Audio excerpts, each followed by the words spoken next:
Hello everybody and welcome back to Purple Plays Kingdom Hearts Birth by Sleep Final Mix.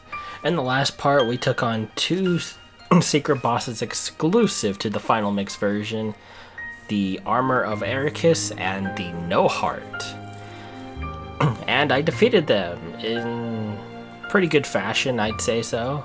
The No Heart fight was my favorite. And in this part we are going to be taking on the two traditional secret bosses. I don't mean to say like every Kingdom Hearts has two traditional secret bosses. I mean that like the two vanilla bosses.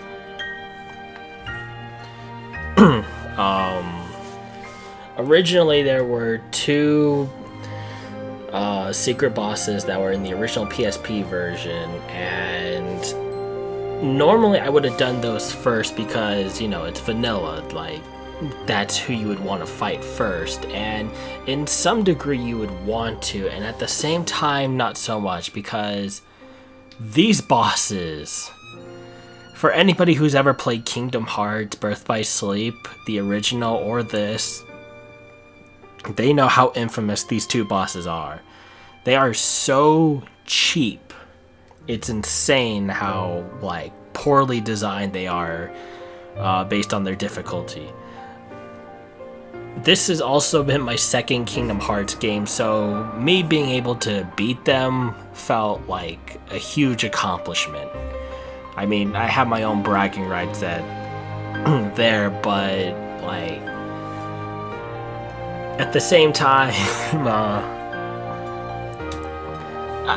in one sense I say it's an achievement because I was able to beat them despite having very little experience with Kingdom Hearts, and at the same time, I felt that it could have been better because, as you'll see, these bosses are nothing to joke at. These are like the pinnacle of a hard mode. Like, unfair challenge, as some would say.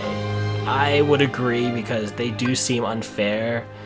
Like, almost every single attack they do will probably instantly kill you. Like, it is required to have certain abilities like Second Chance and Once More to even survive. But before we even get on to those bosses, I want to go ahead and hit into the Trinity Archives because there's something I've been meaning to do that I haven't done in a while. It's something that I said I would do and I haven't done it. And that is reading the Xehanort reports. You have earned the Arena Sweeper Trophy for finishing every event in the Mirage Arena. You have earned the Trinity Trophy for finishing all the stories in Proud Mode or above. So I have the complete timeline, as I believe I've shown off already, but just in case... Oh, it's only that? Okay. So yeah, this is the timeline. And then Secret and Final Episodes. We have a theater, which is comprised of Terra, Ventus, and Aqua's cutscenes, I believe. Then we have the final episode, where the heart goes, blank points, as it just mentioned, and a fragmentary passage. Blank points, I believe, is what you get if you beat the game on Proud or higher. And it's supposed to be like a secret cutscene, like your ultimate reward for completing the game. But we've already seen that when we did the Fragmentary Passage secret episode. So there's no point in showing it. It's supposed to tie in with the other games because this game is not the first one that came out, obviously. And it shows because it tries to connect so much when there's like little to no context, but I wanted to do it in an order in a chronological order. I'm going to get more into that when I defeat the final secret boss, but let's go ahead and head on to the secret reports.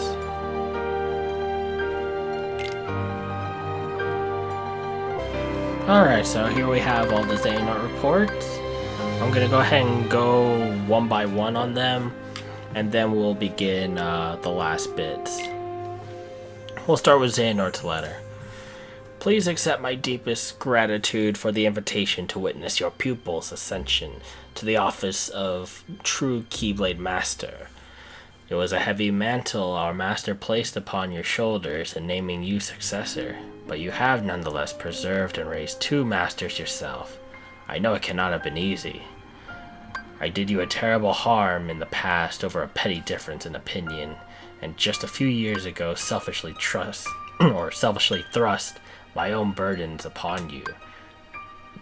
I think of you like a younger brother, and yet, fool that I am, I have never availed myself of countless opportunities to apologize or thank you for thank you for opening your home to the boy. Yet not once have you blamed me. On the contrary, here you are inviting me to such an important ceremony. I intend to be there to offer you all my blessings. Our master chose his heir wisely. Ours is a bizarrely ironic task, to watch over the light from the shadows. But in the face of that, the warmth in your heart and unfailing dedication to the light impresses me to no end. I have taken to wandering the world and seen much darkness hiding in the light. Lately I fear it has taken a turn for the worse. Perhaps Jens Sid has already told you about the unversed. These fledgling emotions derive from negativity, and I can now sense their presence in nearly every world. And on the topic of darkness, we must speak of another matter that concerned me, one related to the upcoming ceremony. When I visited several years ago, your pupil, Tara, drew my attention. His power is immense, to be sure, but within his heart I could say darkness, just waiting to be awakened. I know this is none of my business, but I have reservations about welcoming Tara as a true Keyblade Master without taking certain precautions. The traditional examination, perhaps to see if he has the mark of mastery. The choice is yours, and I'll humbly respect your decision. Take care. I eagerly await our long overdue reunion. Much time has passed since I left the home of my youth behind. I can't read sometimes, so I apologize. And in the myriad worlds I have since visited, I guess that's how you say it, myriad? Myriad? Is that it? I don't know. I have gained much knowledge. On these pages I intend to record a portion of that knowledge and put the course of my life to paper. Upon reflection, my life underwent the most considerable sea change when I arrived at that place. Yes, it began when I found a master, and another I would later call my brother, when I found a new home. Then there was the Keyblade. For what purpose was it begotten, and by whom? During my training as one of its wielders, the precepts offered a clear answer. The Keyblade existed so that we who watched over the light could protect the world from the shadows. But was that the true answer? Could there not be more to it than that? My heart sought knowledge, and I so sometimes visited other worlds, though such travel was forbidden unless duty required, and found what my heart sought. Our master instructed us to don armor while traveling between worlds, so that we might shield ourselves from the darkness. But there in the lanes between, I could feel the force of it, the power, and from then on, I forwent my armor's protection. I had been told the darkness would devour me, but what terrors could it possibly hold, so long as I found the strength to control it? The world is vast, and the worlds within the greater world, uncountable. Like little islands, they dot a great ocean between which keeps the ignorant of each other, uncorrupted. Each world had its own order. Unlike us, they could not know of the world in its entirety, and were never to enlighten them.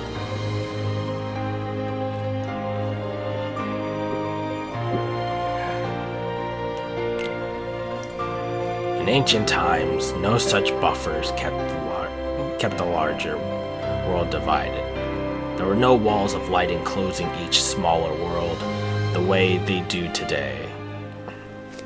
Nothing prevented one from physically interfering with the next.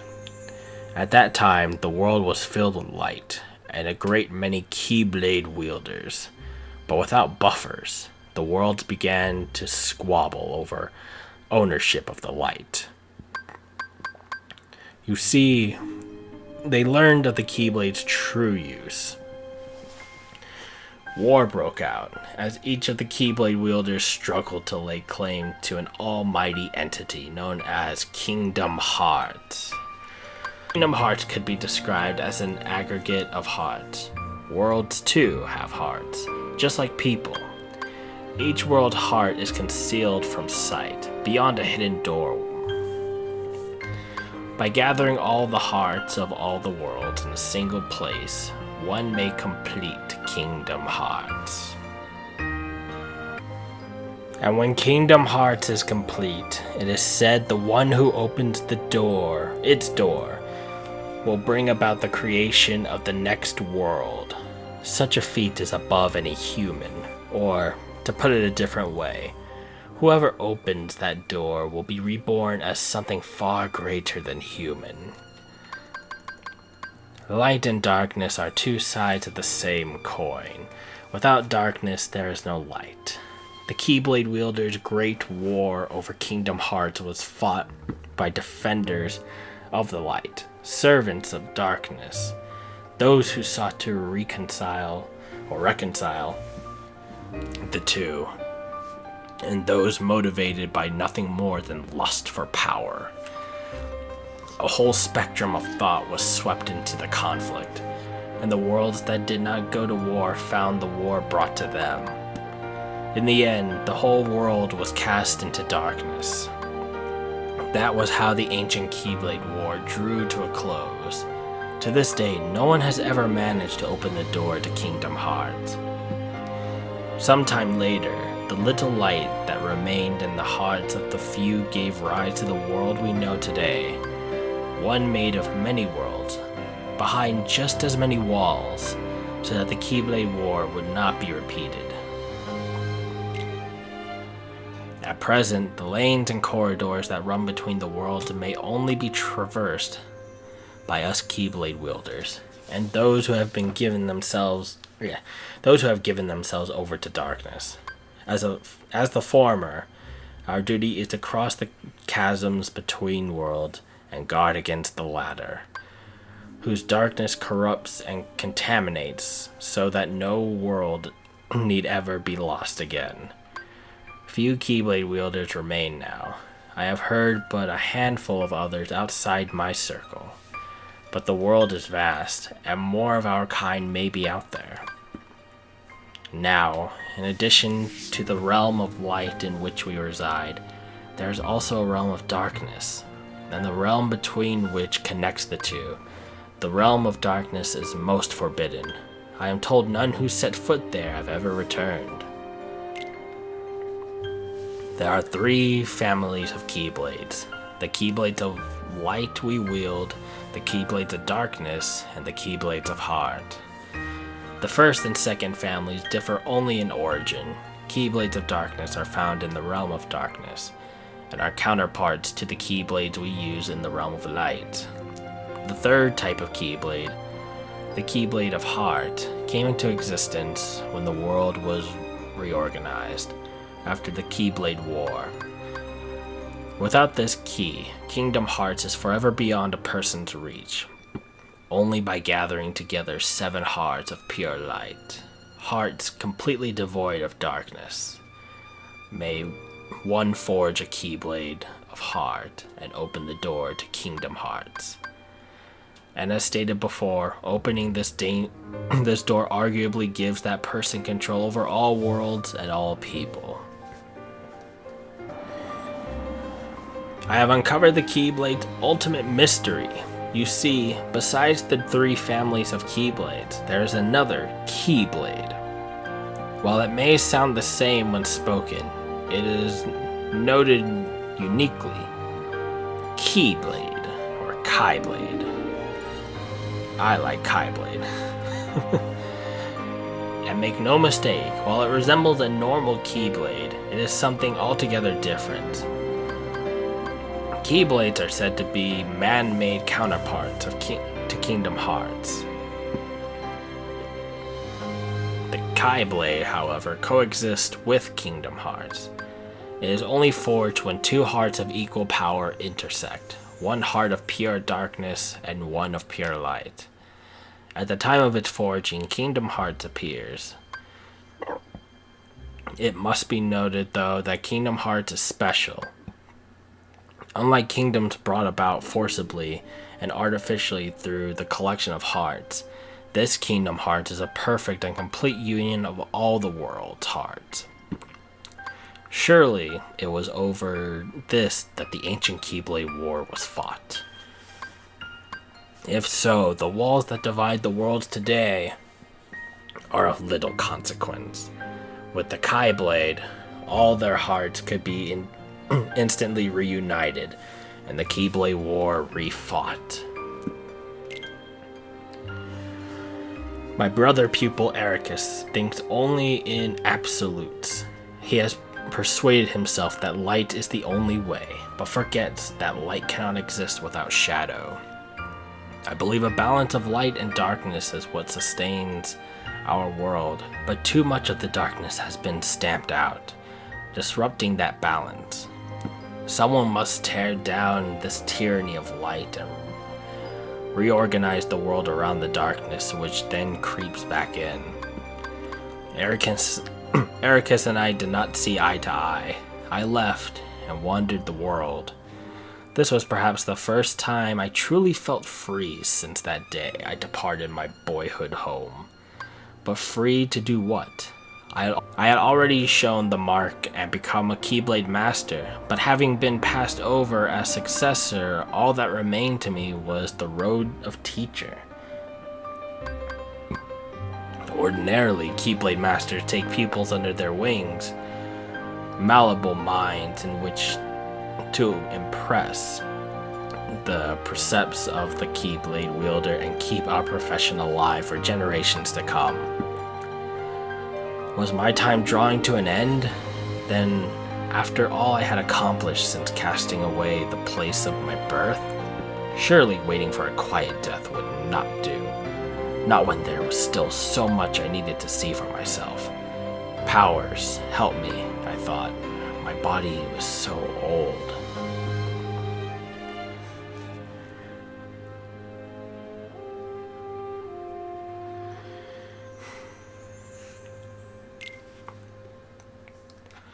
We Keyblade Masters have a special gift. We can extract a heart, be it our own or that of another. By continuing this cycle, it is possible to remain in the world of the living forever. As a boy, I dreamed of seeing the farthest reaches of the world.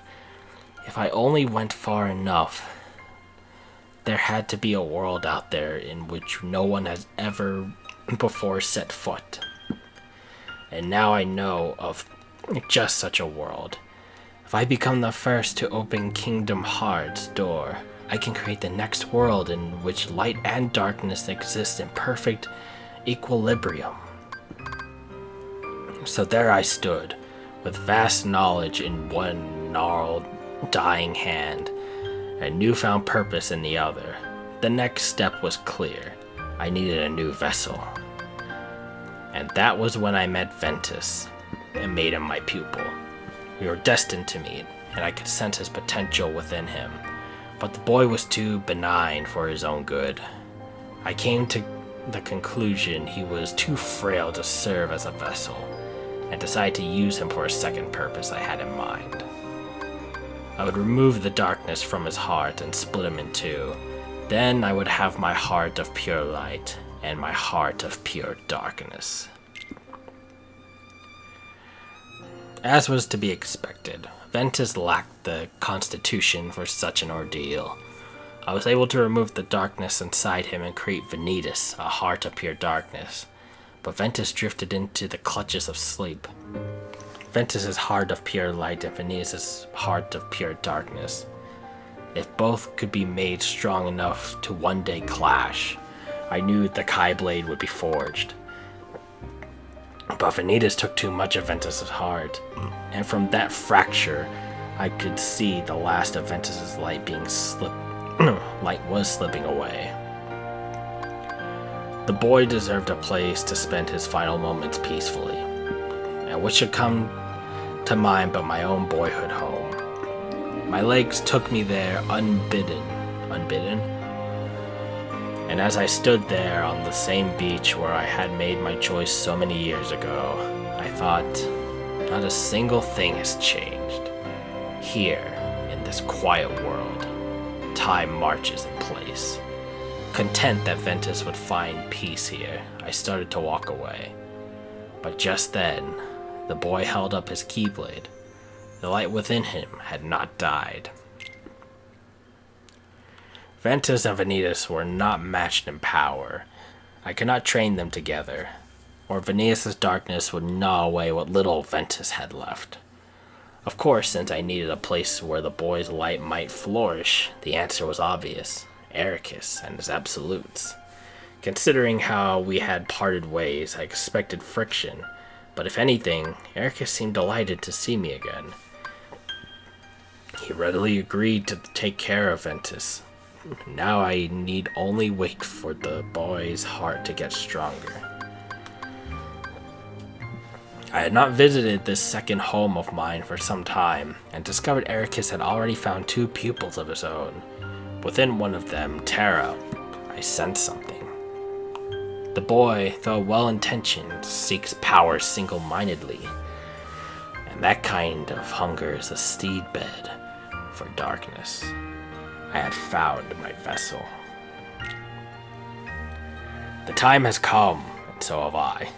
I have received word from Ericus that his pupils are to become true Keyblade masters, Terra and Aqua. They will be easy now to lure into the outside world.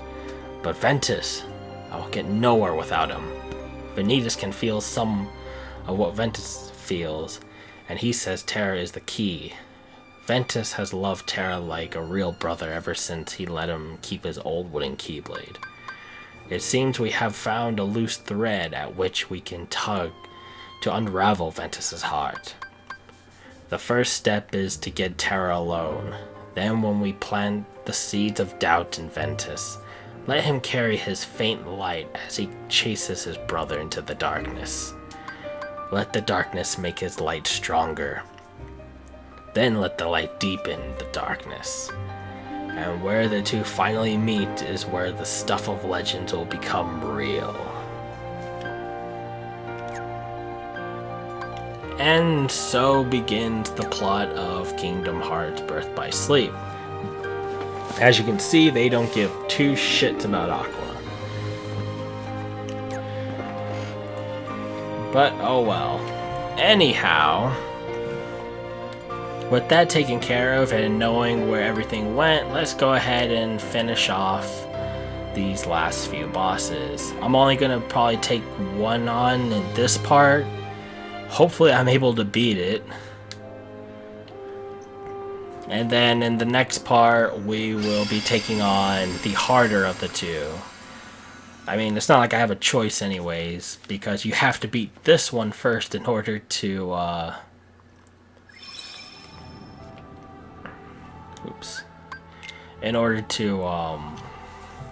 unlock the other. So as I mentioned in the last part, the Keyblade graveyard had opened up to us. So I'm going to take this opportunity to go ahead and edit my deck. There is a certain way you want to edit your deck if you want to have a good time. However, I mean, this is how I usually set it up, assuming I have everything, because I don't even know if I do. I know I have all the Curages. Okay, I do have Seeker Mines. Although I think any type of mine will do.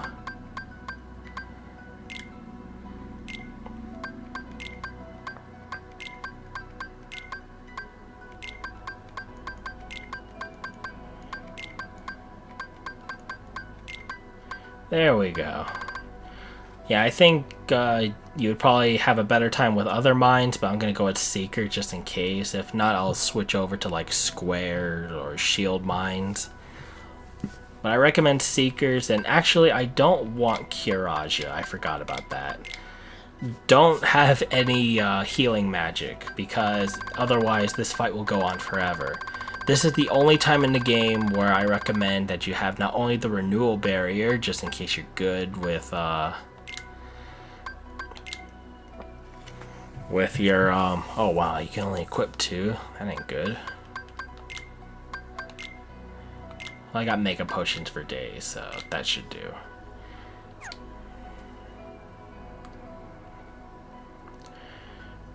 Yeah, you want the renewal barrier if you're good with blocking. Otherwise, you want to have potions on standby, because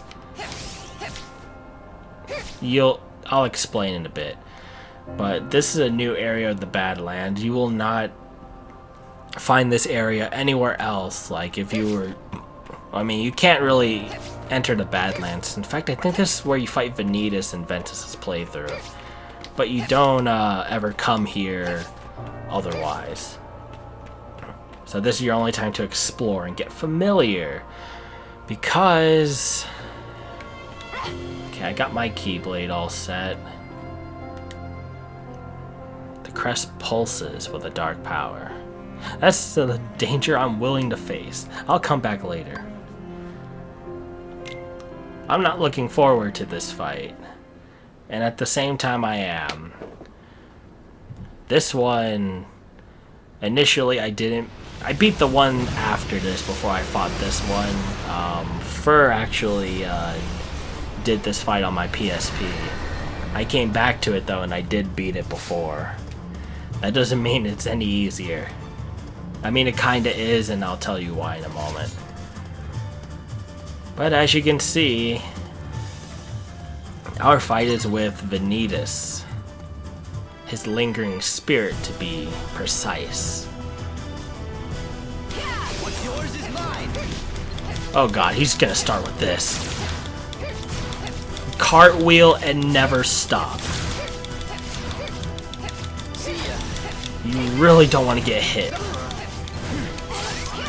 As you can see, one hit with any move will drain all of your health, as I mentioned in the beginning.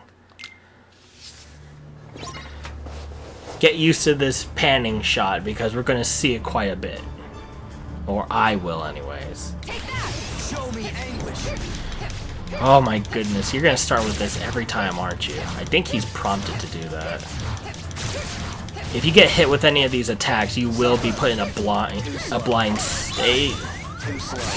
And I think I'm going to get rid of Payback Surge, because that happens. So let me get rid of that real quick. In fact, I think I'm going to keep it off because it doesn't help.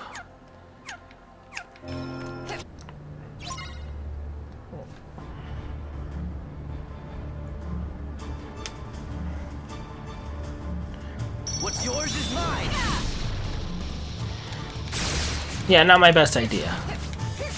But whatever.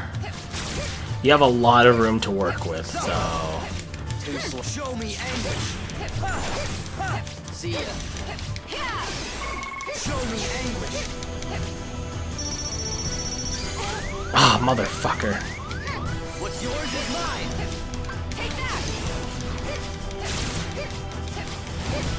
Yeah, I kind of screwed up there. As you can see, he only has one health bar too. One health bar is all he needs, though. There's no escape. Come on. There's no escape. The Seeker Mines help because he likes to dash around and get up close and personal. Man, that's doing a lot of damage. Oh god. I want to do more than Seeker Mines because this fight is just unfair, but you have to cheat back sometimes. I believe that attack actually blinds you too, so be careful of that.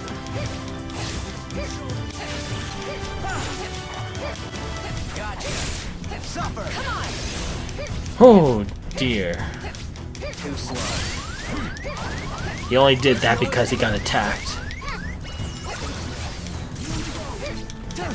See ya.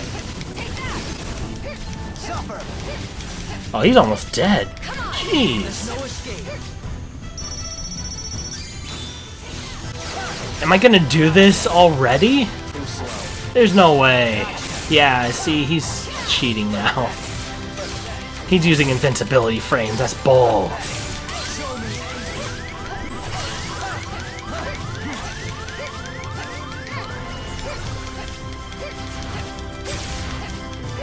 I wanted to do the shot lock, but it seems that doesn't work. Either that or it's just this specific one. Ah, weak.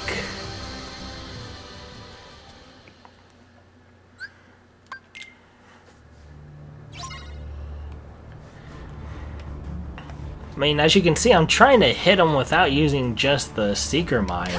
What's yours is mine. But either he's doing stupid crap like this, or he's not, like, vulnerable as much as he should be. See, look at that. I hit him. That's the only time I'm hitting him. Suffer. Show me anguish.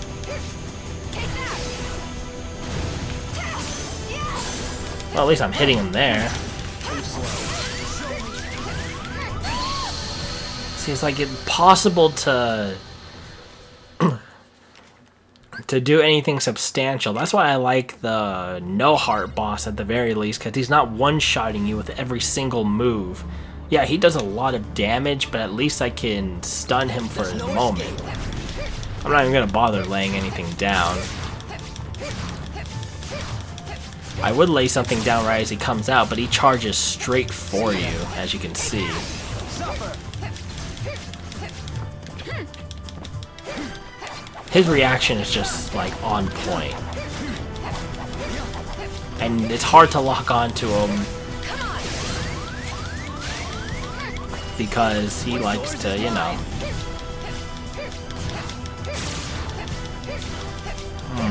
I wonder if he'll appear if I'm on the other side of this. Suffer. Yes, he will. Show me anguish. So you really don't get any time to,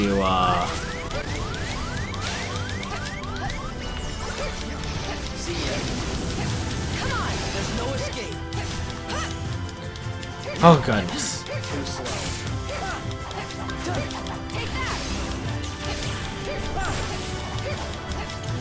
You might want to dance around your Seeker Mines, that way he lands on them. Suffer.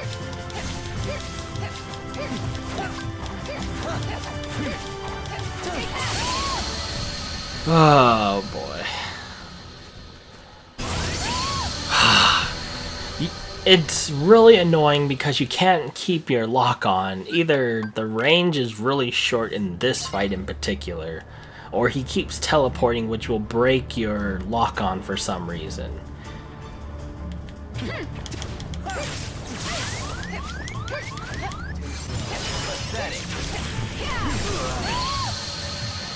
And the minute you start casting something, you better make sure you have a window to do it, because otherwise it acts as like any other attack where you have no invincibility after one hit, like armor, like super armor. What's yours is mine. And it'll cancel out your once more and second chance.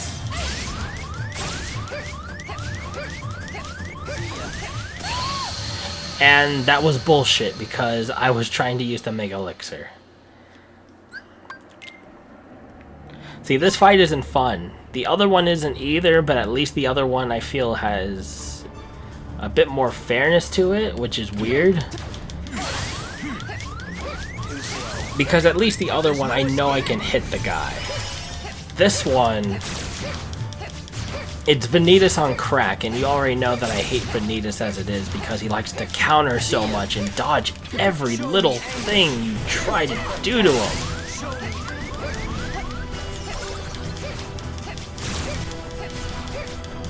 It's sad that this is the only time I can actually lock onto him when he's invulnerable. See, look at that! He got hit, knocked into the air, and then he teleports behind me. It's like, where is the counter? Or like, when does it start and end, you know? Pathetic. I do that on purpose just to see if I can land a hit. And that doesn't help whenever I have a damn style change.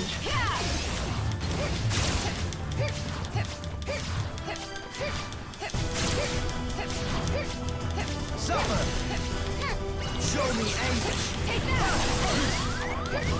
See, if I used the payback surge there, I probably would have died. Too slow. See ya. That's the only attack I've ever known that he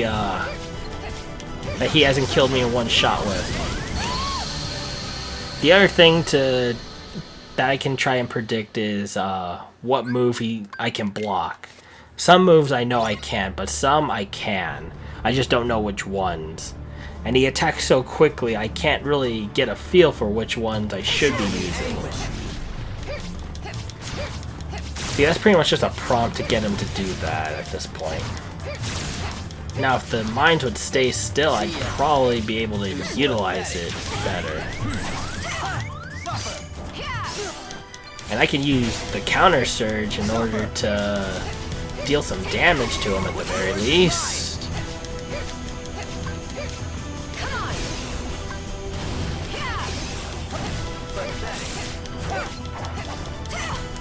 There's no escape. I'm trying to predict his moves. That move, I believe you cannot block at all. See ya. Show me anguish.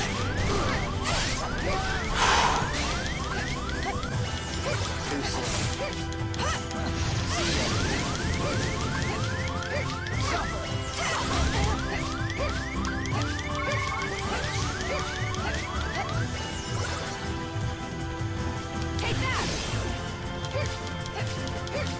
Come on.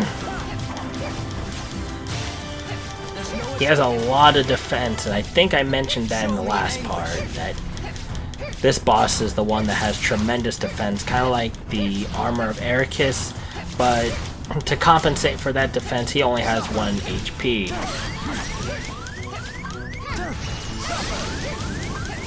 Now, if you're wondering, why am I using potions in this fight and not my Kiraja? Because one thing he's not doing is healing. See, he has 1 bar of health, but if you're using magic like Kiraja, he will use Kiraja, and he'll heal all that HP. This fight can actually take a while if you don't know how to fight him, and Seeker Mines is usually the way to go. No, no, no, no, no, no, no, no, no, no, no, no, no!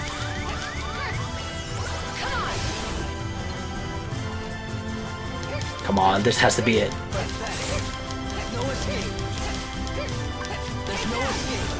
Ah, damn it, come on.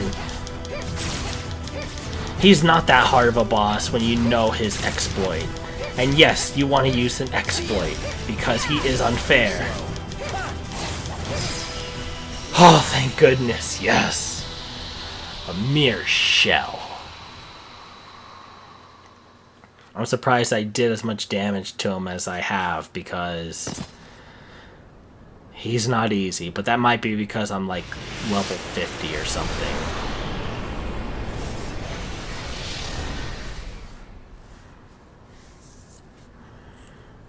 He's a very annoying boss. And you get his Keyblade, Void Gear, a Keyblade with long reach that provides an outstanding boost in strength and deals higher damage when you land a critical hit.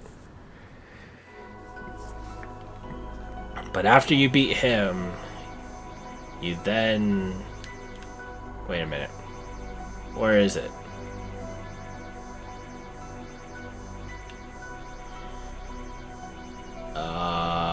Where is it?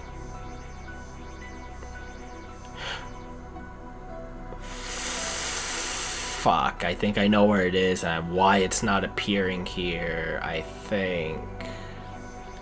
No, seriously, why is it not appearing here? Oh god, I'm gonna be mad if it's what I think it is.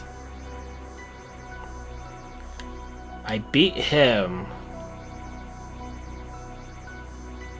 The Land of Departure is supposed to spawn here. Maybe if I go into a world and come back out, please.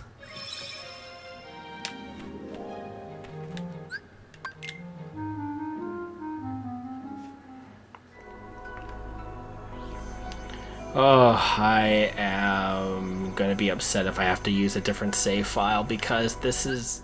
What level am I here? I'm level 48. I thought I was level 50. Okay, so I'm level 48, but still, I have this awesome Keyblade, which I have to beat the Mirage Arena again in order to get.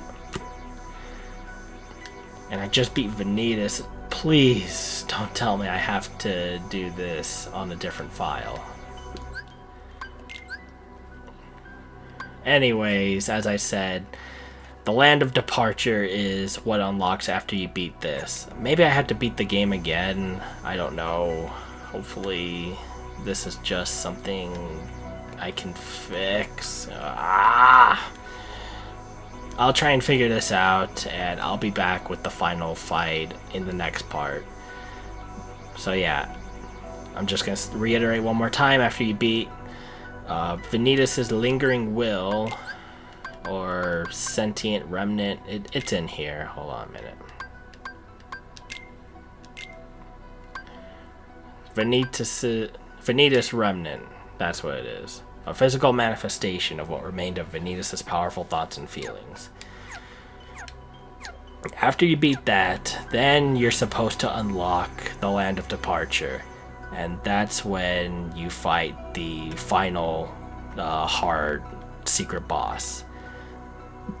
But for some reason he's not appearing. I don't know if this is because I'm playing on the final episode or what, but I'm getting worried. I really don't want to have to play off of a different file because I'm so powerful on this one, and in a way I don't need it, because just like with this fight, this guy will destroy me in one hit, but still, I want to use what I have. I'll figure it out. So, next time on Purple Plays Kingdom Hearts Birth by Sleep Final Mix, we're going to be ending this series by facing off in the Land of Departure, where we first began our journey.